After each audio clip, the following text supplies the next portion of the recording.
Yeah, so it's International Women's Day, and I Yes. can't think of anyone who deserves more recognition than the women of KTS. Yeah, there's. Yes. All I'll, right, I'll applause in the clap studio. also. Applause in the studio, Since I'm except my one of wife and them. mother, of course. Nice save. But a lot of people don't know that colorectal cancer is it number one? Is it number one? Well, I mean, in regards to women's cancer, Yeah. it's not number one. It's number one behind breast. Gotcha. But definitely number two in regards to basically mortality Yeah. overall worldwide. Yeah, it's so the past 2 years has been a scary mess. The same people who were at risk and told you can't go out no matter what are at risk for all of the top five killers, especially colon cancer. And unfortunately, so many people have not kept up with their prevention, with their screening. Is it annual screening? At that, it depends on the age, I know. Definitely depends, and every patient is different. We are sort of done with making a lot of blanket kind of recommendations Right. for the population, and a lot of this discussion that I kind of want to bring about is that there are a lot of very patient-specific things that need to be discussed between your doctor and yourself in order to determine whether you need to have your screening earlier or at an appropriate time. Sure.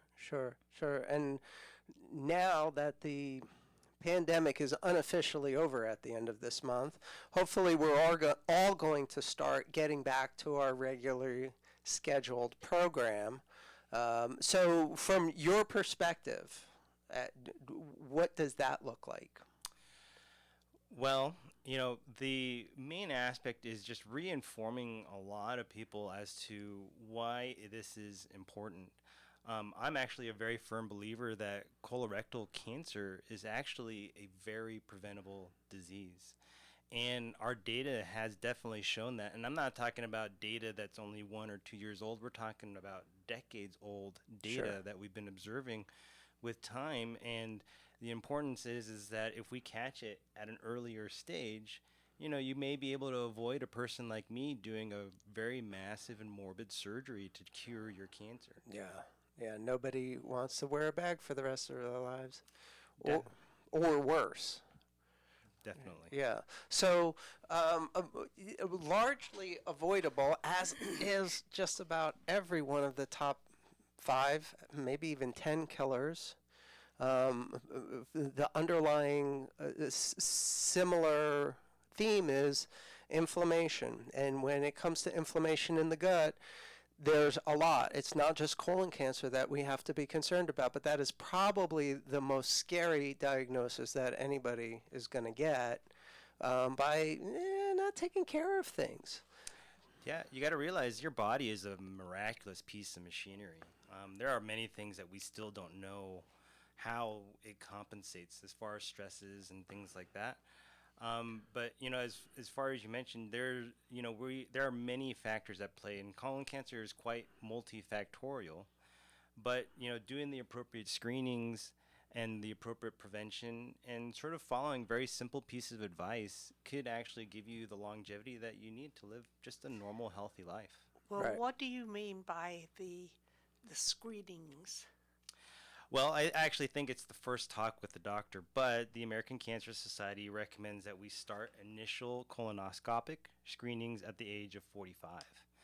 I know that a lot of people are hung on the sort of age of 50, but based on that 30-year or many decades of data that we've started looking back on, we are starting to notice that if we catch things earlier, especially in the younger population, we can create a much more preventable sort of aspect for people down the line. And so now we've moved up the age for screening or the initial colonoscopy to 45.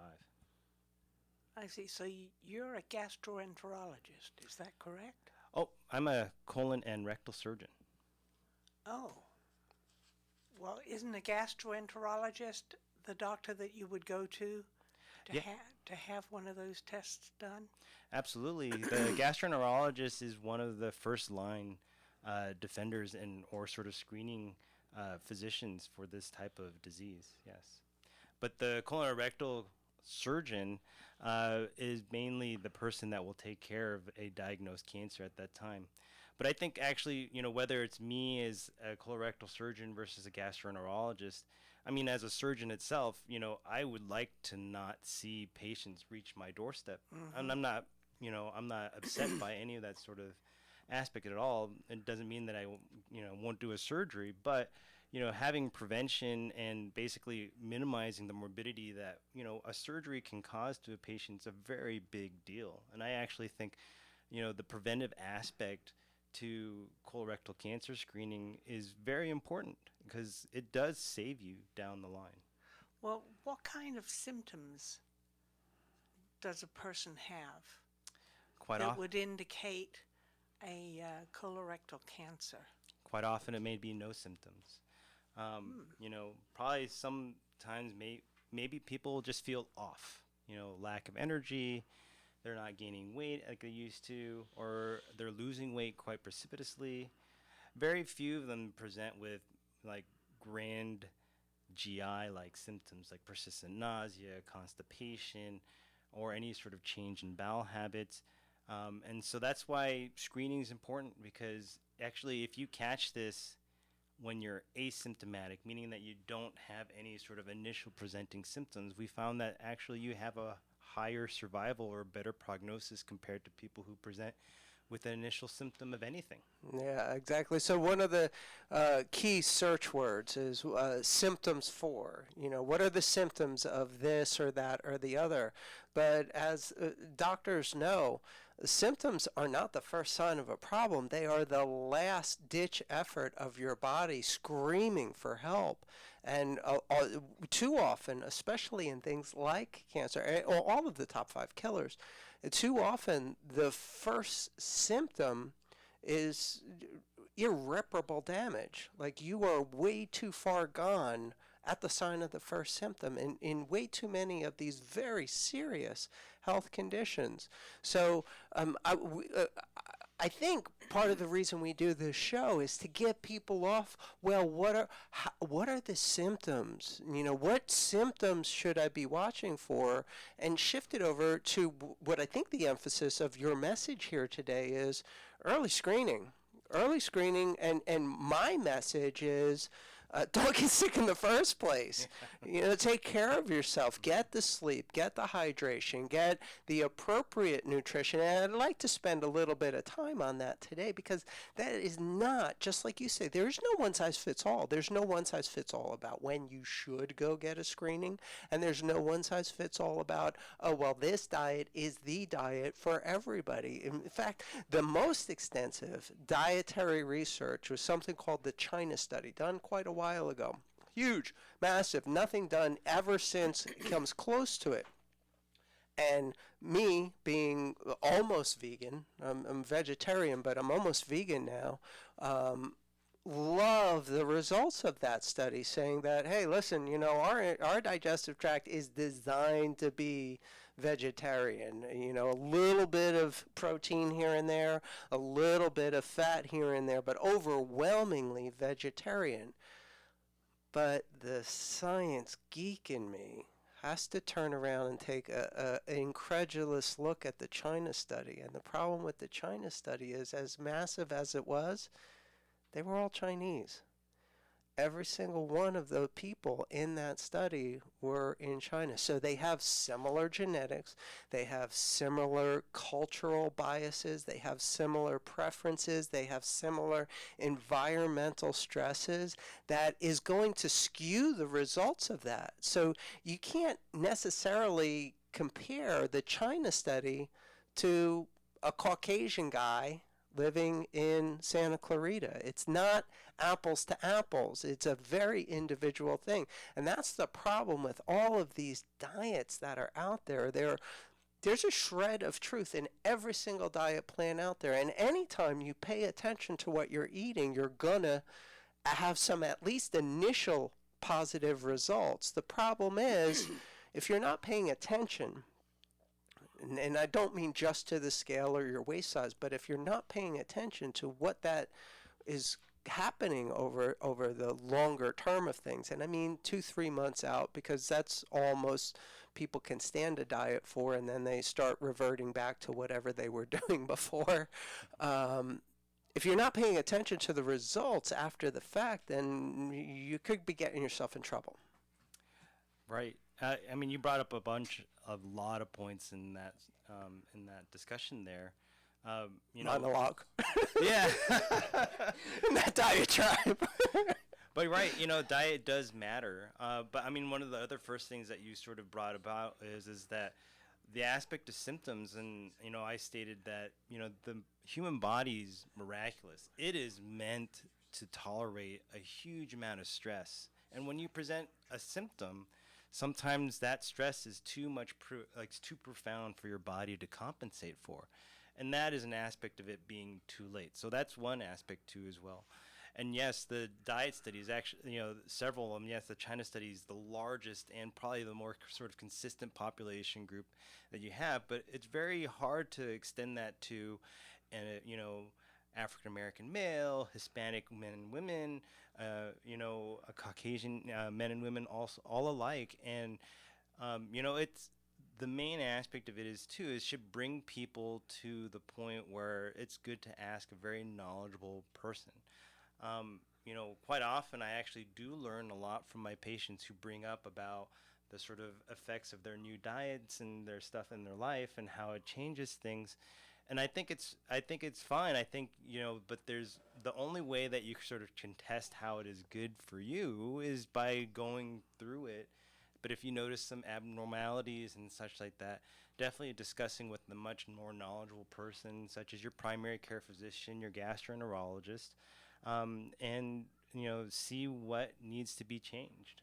But I think this is the whole point about this show. I think is creating a conversation where people should feel very comfortable to approach you about, well, I have concerns about a certain type of screening test like colonoscopies. I know colonoscopies are not the greatest sort of study to have done. It's very sort of invasive. It's humiliating in some aspects of it.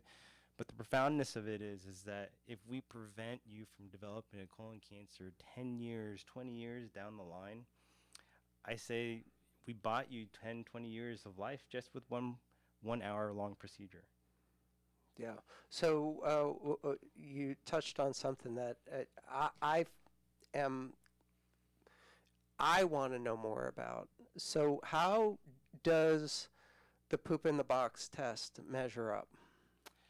The poop in the box tests like Cologuards or the FOBT or fecal occult blood tests actually do have a profound effectiveness in screening.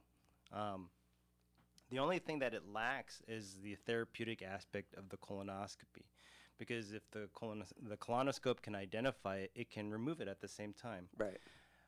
But the sort of Cologuard tests will be able to find, they're very, very specific for malignant cells or DNA within the stool. And it's, this test has actually been, the initial tests of it were started back in the 1990s when we first found that we could detect blood in the stool. And people extending it to finding malignant DNA in the stool. And that's a very profound sort of test. And it's very effective at finding whether you do have a cancer or an advanced polyp. So they're very good at detecting it, but they're not good at treating it. Sure. So it sounds kind of like a no-brainer that, if you're hesitant for whatever reason, maybe you don't have access, maybe you're whatever situation is where you can't get a regular screening or even follow your doctor's advice, at least do that non-invasive test to keep an eye on things. Oh, absolutely. And there's also an age to start at that as well. That age actually also starts at 45. Quite often, I'm not telling patients to get a colonoscopy or forcing their hand to do it. I bring them these options too. There are many ways to screen, but if you could screen and treat, sometimes that's why it's the gold standard as far as colonoscopies. But if you have that hesitation and you want more information, a stool study is a great way to start out. But obviously, when you get a result, that's a good thing to talk back with your doctor and say, what does this mean? and it's important. Yeah. Yeah. So I know certain tests that we run for various conditions, the public health officials get notified immediately, but it's not like that with cancer, is it? No, I don't think we have that kind of good of a system in regards to colon cancer screening, and it's been pretty individualized to the provider and such. And so your provider usually will get a notification, but as far as everybody else in the world, no. Yeah. Yeah. So it's a sensitive subject, but another totally avoidable thing with some self-care, and definitely after, let's say 40, I'm going to push it up a little bit further, start, thinking seriously about it. It's been said that every man will eventually get prostate cancer if they live long enough. So why not? Why not do a non-invasive screening as soon as possible? Information is never bad, I don't think. No. And I think ignoring information is bad. Yeah, could be real bad. Yeah, it's definitely easy to get, Yep. And, if you don't want to start out with that invasive test, I actually am happy to move that up to 40, especially if you feel like, you need that kind of information. But it also means that you should probably have this discussion. Sure. I'm pretty sure as a physician yourself, you have this discussion pretty much all the time in your office. Yeah, well, I try to make sure that I never have your discussion with my patients. That's your thing. I'm trying to make sure that my patients never get to you. That's my goal.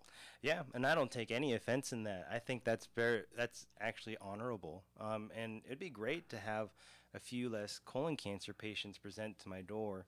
I mean, obviously there are things that we can't control, and there are situations, but like I said, I honestly believe colon cancer is a completely preventable disease. Yeah, go ahead, Bob. Well, I was going to ask, because we're getting close to having to sign off here, but how would one get in touch with you? Do you have an office? Yeah, where you see clients? I see patients here at Henry Mayo, right on the main campus of Henry Mayo Hospital. It is with the Keck Multi-Specialty Center over at the Outpatient Center at Henry Mayo too as well. And I'm willing to give you the phone number if you like. Yes, please. So it's 661-839-1800.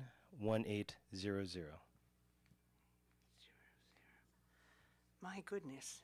That's a lot of information that you've given us today. Oh, and there's more, and it's exciting. But, like I said, it'd be great to prevent one colon cancer or many colon cancers of the future. Yeah, I think that's the reason that I do this show.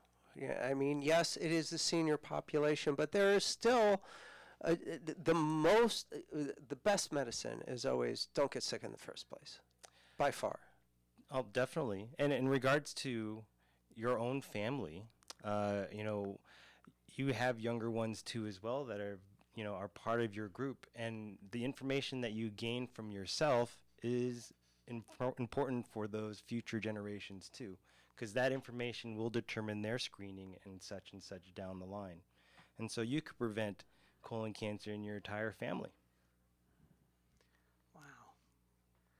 Thank you so much for joining us today. It was a pleasure talking to you again. Oh, pleasure talking to you too, Barb. Thank you very much. I'm Barbara Cochran with my co-host, Dr. Thomas Bilecki, on your hometown station, 98.1 FM, AM 1220 KHTS. Are Eva Carrera and Jackie Perez from B-Style. Now, what on earth is B-Style? Bees buzzing around? That's cute. It's a in-home. It's a in-home care for people that either have difficulty performing daily tasks, and they need someone to caregive them, or just keep companionship. And something else, we offer non-medical services, just in-home care, but nothing about medical service. Oh, I see. So you're caregivers. Yes, we do. Yeah, in-home care for seniors, but anybody, yes, anybody who needs a little help around the house.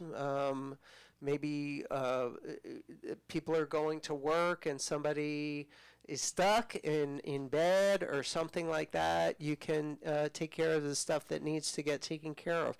Do you provide like overnight services for people who may require that too? Yes, it's a big help for people when they're taking care of their loved one or their family member all day. Sure. And then at night they need to rest so that they Sure. can go to work and do different things. So yes, we provide 24-hour care. Awesome. So does that include cooking meals? That's correct. We like to offer that, provide that, because some people have their favorite meal, what they like, what they enjoy to eat. So we do provide cooking meals, preparing. Preparing meals. Okay, so companionship for some people who are stuck at home for whatever reason. Some cooking. What about things like can you take someone out, take someone somewhere? Yes, so we also provide services to take them to doctor's appointments, to any other appointments that they may have, to buy their Perfect. groceries. Sometimes you want some leisure, go out for a meal or, a shopping trip. So Sure, all those awesome, things. great. So, and one of the biggest problems with caregivers is burnout.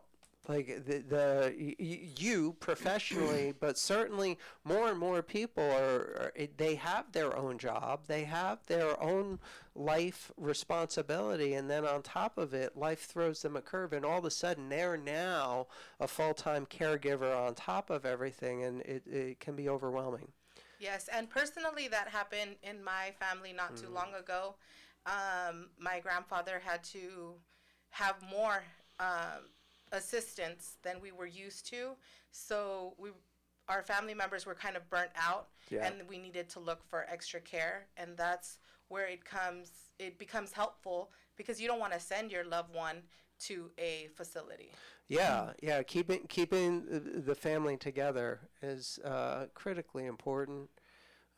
So keeping, especially seniors, at home instead of, putting them in a facility, is I think critical towards their longevity.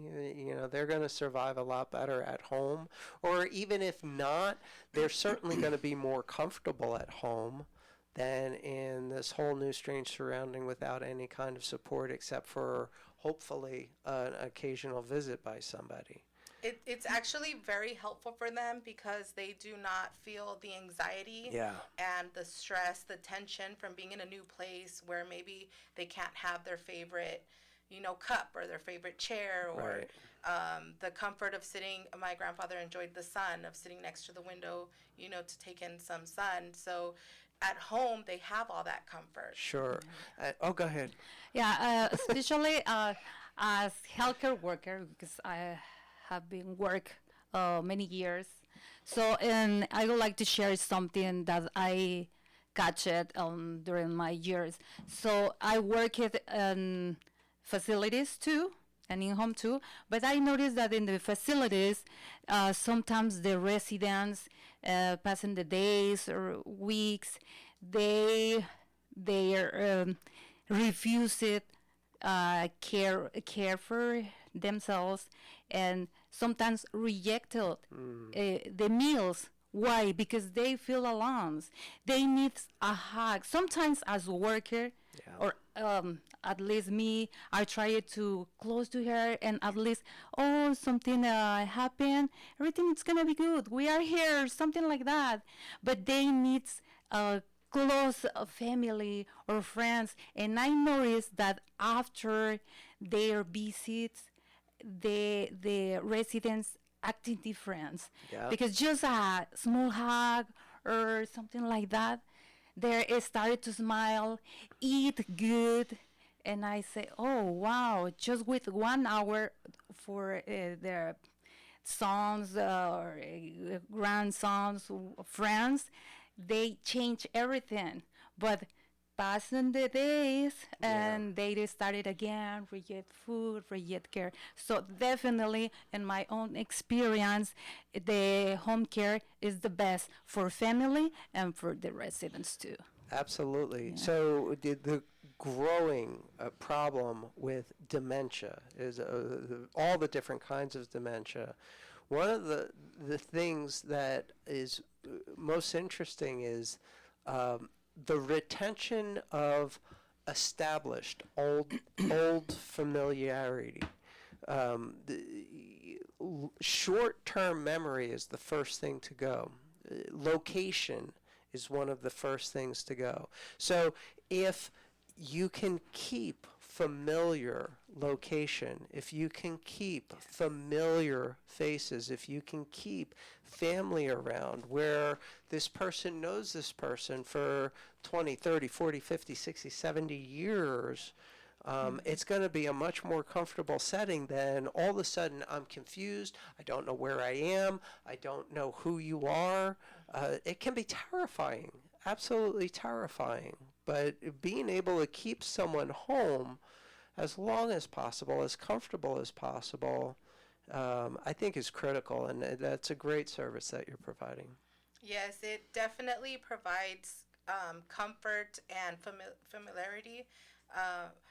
It definitely provides comfort, and the person is more familiar with the places, so they're able to, like you said, not stay so anxious, Yeah. or not get upset where they're lashing out at people because they're in their comfort place, their safe place. Yeah. Definitely. It's interesting because I had 24/7 care for my husband finally because I couldn't take care of him. It was just too much. And I started it at night to begin with because I couldn't get any sleep with him because he could not lie down in his bed. He had to sleep in one of those reclining chairs. And so I finally decided, no, I need someone to come in here at 10 o'clock at night and stay until 7 in the morning so that I could get a good night's sleep. And that's how the 24-hour care started for Russ. And I think the young man who had that business finally went out of business because he had family situations. And but I had 24/7 for Russ until he had to go into the hospital. It gives you a break. It probably literally saved your life. Yes, it absolutely because did. that kind of stress, it takes its toll. You know, you more often than not, the caregiver winds up sick, like critically ill from the additional stress of everything else, and then on top of that, having to put somebody else's 24/7 needs ahead of their own. Which is why we have many caregivers available, and it's always nice to be able to provide different caregivers that can give you the comfort of someone taking care of your spouse or your father or your grandfather with love and with compassion. So at night you need that because you want to sleep well and you want to make sure that someone's tending to them and not falling asleep or not helping them get up or doing their homework. Exactly. Having the boyfriend over. Something like that, right? So how long have you both been doing this? We started our business last year, but personally, our staff has many years. Me personally, more than 10 years with my family, my daughter, my mom. So we know exactly what are the real necessities of of the person that we're gonna care. We are not just a businesswoman. I think that we understand the family, and we understand too what is the real necessity of the person. So we understand both sides, not just the business. Reason why we want to start this kind of business, because I saw the big necessity, because the business start to run because there are business, okay, money, but we sometimes the business doesn't stop to listen the family, the real necessity, and listen the persons. Yeah. So, and I a long time ago I thought I would like to provide the real services. Doesn't matter how how long I'm gonna take for getting, but I would like to listen the necessities. And reason why we are here, because we are for listen the families. So the both of you own the organization. I am a co-administrator, so I don't have any. I don't own it, but I do help her administer it. I have done administration for many years in my life, and I'm new to this business, but I know how to. I've taken care of my grandparents and lots of people in my home, so I know all the caregiving aspects. Right. Personally, but I have been in administration for probably 15, 20 years. Well, now, how many do you have? How many employees? I guess would you call caregivers? How many do you have in your organization? As caregivers, I think 10, a little bit more. 10?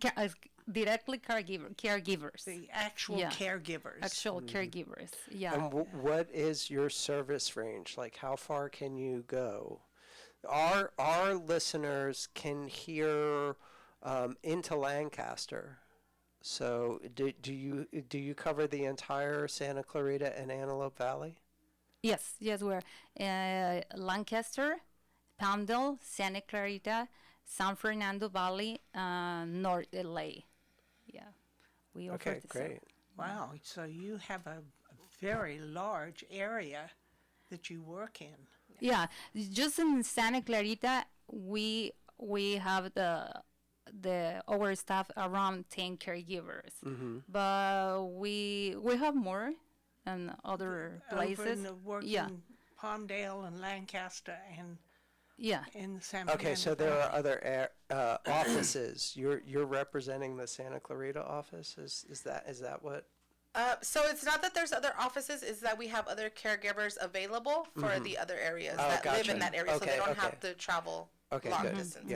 Yeah, because that's important too. You know, if somebody needs a caregiver, let's say, within an hour, Right. that could be an issue if you don't have someone in the area. Exactly. Yeah, For great. example, actually, somebody called me from Bakersfield. It's long, but Yeah, too long. but she know me, and I say, "Oh, we can do it." So, and we're looking for the caregiver for that place, so we can do it. Awesome. Okay. Ava Carrera, Jackie Perez from B Style Caregivers. Thank you so much. Can we get a phone number for your contact info? Yeah. It's 661-417-4414. Thank you so much. You're listening to the Senior Hour KHTS FM 98.1 AM 1220 your hometownstation.com. Welcome back to the Senior Hour. I'm Barbara Cochran with my co-host, Dr. Thomas Pilecki, on your hometown station, 98.1 FM, AM 1220 KHTS. Well, they were two very interesting guests we had. Yeah, in B Style in-home care. We're trying to recap the number to contact them. A great service. You have personal experience with Russ. Yes. It was a godsend for you to have that kind of It was. help. Well, that company has since, I think, gone out of business Yeah. because he had family problems. But I did end up using Comfort Keepers in home care for a while too. So I got a number for B-Style. It's 661-417-4414, B-Style Home Care. So, I mean, you know how valuable that service is. Oh. And another valuable service, it's just so nice that we have doctors from Henry Mayo come in and visit us on the show. And Dr. Doodleau, his second time here today, amazing. Colorectal screening, health screening. It's an unfortunate necessity for all of us. I mean, we're all going to have to face this stuff.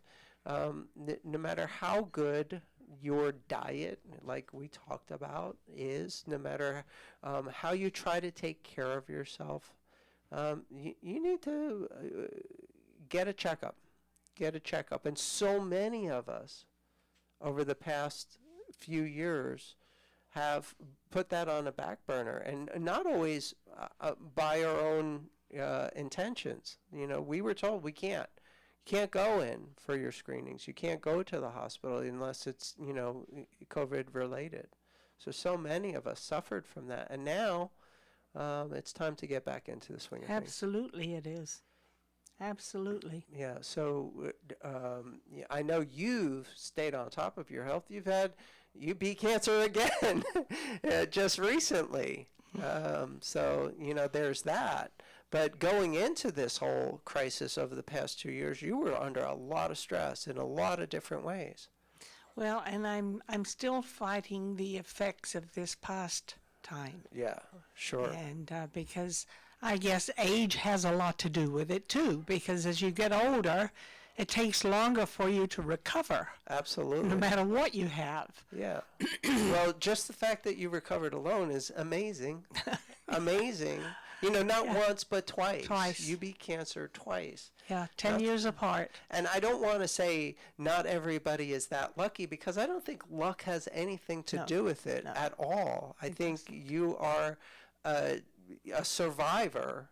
First and foremost, you've got the right attitude. You take care of yourself. You And that, both of those things play a big part. Of course. They really do. And having a positive attitude has really helped me. Yeah. I am so thankful I have never been a depressed person. I've always been up. You Yeah. know, Well, you never got been a down. very early schooling on that. I mean, you were around during the Blitz, right? So, I mean, you're a survivor from way back. Yes, that's true. That's true. And I had family who were survivors. Yeah. Big survivors. Yeah. Yeah. So I- it's all important, and that's, you know, part of what the Senior Hour is all about, getting this information out there to enhance your quality of life, right? That's what this Absolutely. whole show is about. And I'm just so grateful that I have the opportunity to work with you. You know, now we're co-hosts, but I've been a guest on the show for like 20 years, Oh my give or goodness, take. yes. Yeah, so it's great that you're still here. Unfortunately, you had to take a little break earlier, you know, last year, but we certainly understand, and it's just great to have you back in the studio. Oh, I'm loving it. International Women's Day, and Barb, you are absolutely a shining example of that. Thank you. You've been listening to Senior Hour. We're sponsored by Comfort Keepers, Hestia Med Spa, and Providence Holy Cross. Now go out and enhance your quality of life.